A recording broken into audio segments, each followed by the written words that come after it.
Kala ngom, kala yat magi perro, como é que?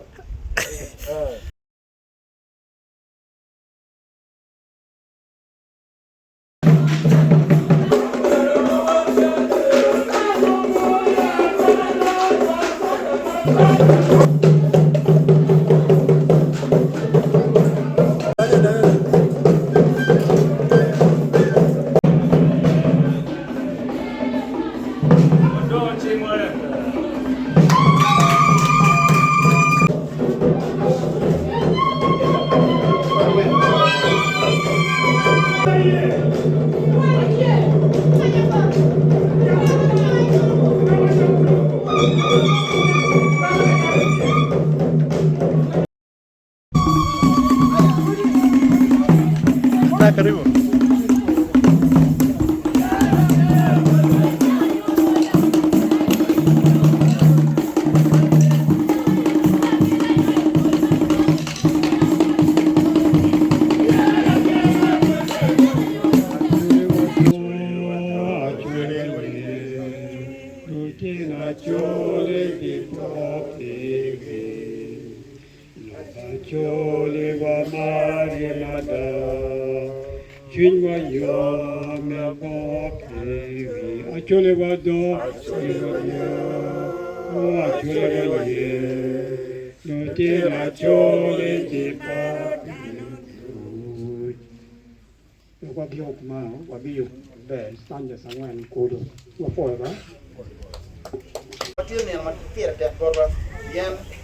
John,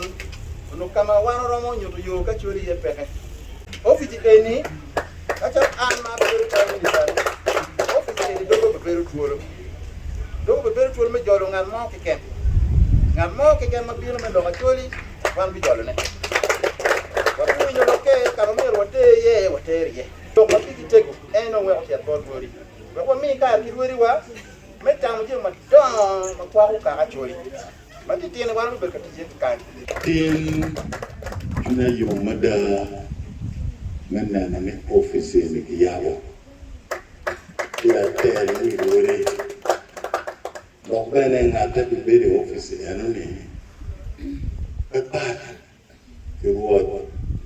Santo Richard Abire apuoyo jatende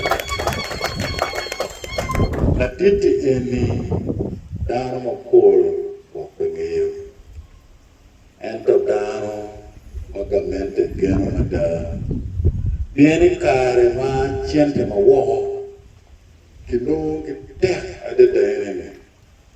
no gamente ma moketo pwere machiene ne en nying ching aloha mo nyo ching ng'ato mo ene ya chako binyiemo ko ene no low foreign currency machiene ne en logo matek mabedo mwache chidong magi dano magi geno Uganda kulo wilogo kulo geno gi je maber take mano wana chuli ko kuma gum maber la lowa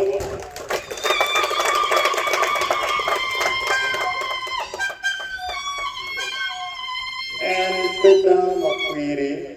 mapela kuo mape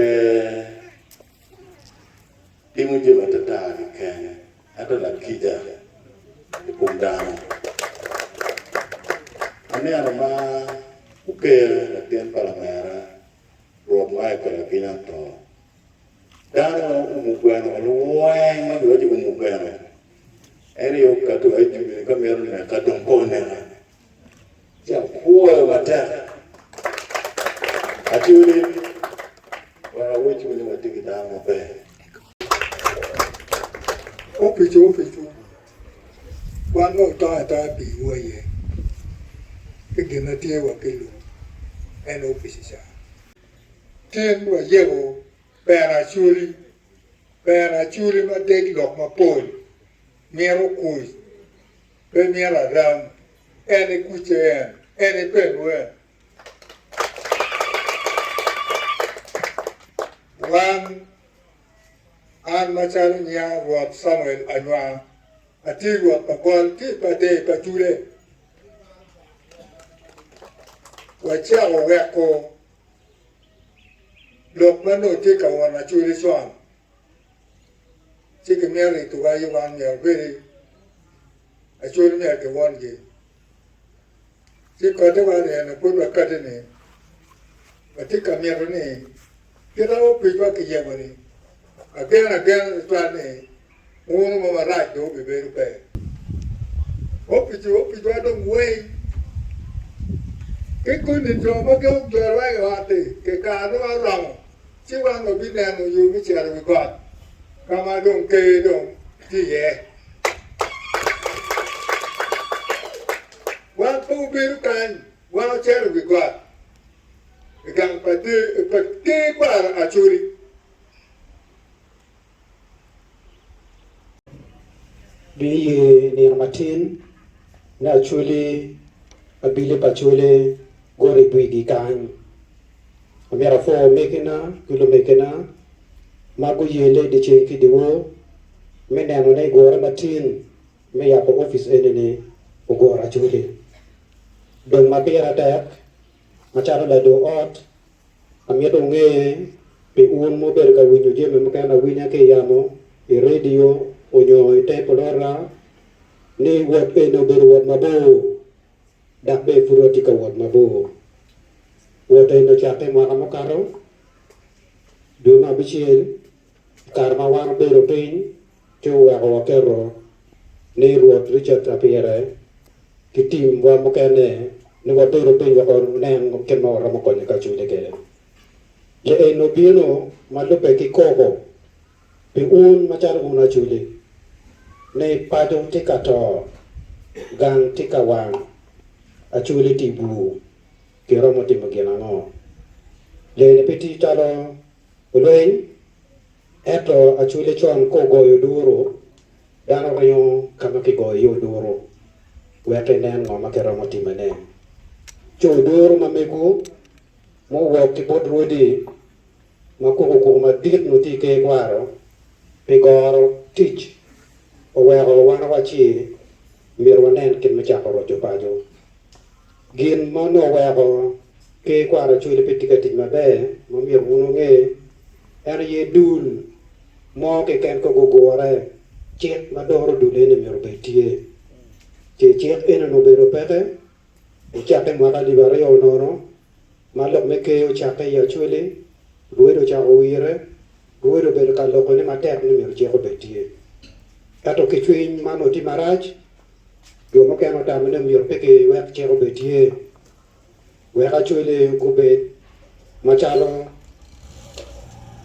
guge matikala ata weka chwele pondo direction ne wot mati che lok eno chaka maka libario ka biera boro marwiri konko lok mate loko chero le maka libario ka para de ka para wen yo para bi ruri da ko chako lok mate dong pe wan rudi ma wane ne mirwa roj pajo o yu pajo o wakati ki constitution mana ane prime minister unyoto wone ma meke wa babi wa guti ye mate ma mirwa fo la dit kanon kiti ma mege ki wan mo kana mo ber kamino tan Koj madeti ni bano lo chuli iki chwa medoro ke yo mati gin mo wan wat tum ni chupi mahari orang chak kumbedi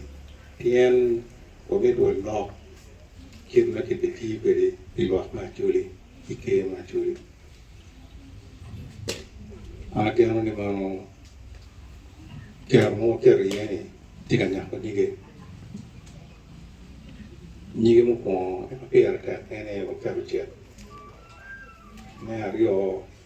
o ya ko be office ma de wondo wini na nen ruwa pagoro wa yo ene me wala nyim dok ma le pejo ene visitor wa one way uno dio kan ke ma pat me chuli me ribe ko do ka chen pian ngene ka ko do ribe ka chen gitimo pon upo ma dir ka ke ter o ke ene wan ko per ko ma tin watikai machalo woi menyo to office ene kelwa dojo me choli tengo tiempo nyoro office ana mera mero watete u mate watika nyoro office ni malupe kichep man watika lo kichep mawan wodi wakero ikare mewa no nyumya wa omalo meneno ni tera mailo bachuli ni kinen iwang makwiri chiwang kore patoro yoka chel wakati kichep maloko kichep ini wapelo katia tunen kilwa kare domo watika loko kichep ni watika loko kichep ni ichep mamewa mawang kerni chimuni ke kwara choli miero be ki office madil mador areas mukene ni wen endo ka bele miero be Gulu City eno ni te ko madelen ma o makinyo dong ikar ma wano lo tela wano le joma gubel batele karma chon matelo loyo geno ni yemiyo gubon office mati office ke kwa chori chipimiri mechwe kinyo tunkero kijemo kabel ni yeo ni watin fukoto umi waneni kawa wachi wa bel kakuo kabel ni chai mangaru mo futi ka long ko ne bel dal te poro ada ni ko ni we mo pe ko na lwa ma yo ke pe mo ni ke ni ci wata ni bi tuturu wanon ka bel ni ci wanon ka bel ni wayobo ni o be niero tiek watamo ni umiero waluongu wek ubiero nen watiek be gi lwak ma chole ni kabedo ma wundo romo neno ne meneno kiel ma koko mapat nyoti mapat makupe kite kwara choli romo tiye ye ene kakani kare me bino ka dok kedwa ka pero motie yo ka yum chui motie pian man no ofisu pikar manaj magario chok tinuju ka ber ka ruate ti wili iganga la choka ene ma kino kene ino kare watika dogolong matek ino wilo ma mega dok choro dok miero kong da dok ka dok kegi tiyo dok ga de drogo Chidong mandong mio kar iruri meti mo jem mat beje da la bon joma mega ne yeri kita uyu na neni lok nyere wanu wo wo wanu miro nero lok medon lok keken ya churi kan tapun jom kene tamani wanu miro doing gendong gibino ni wana chero kanyim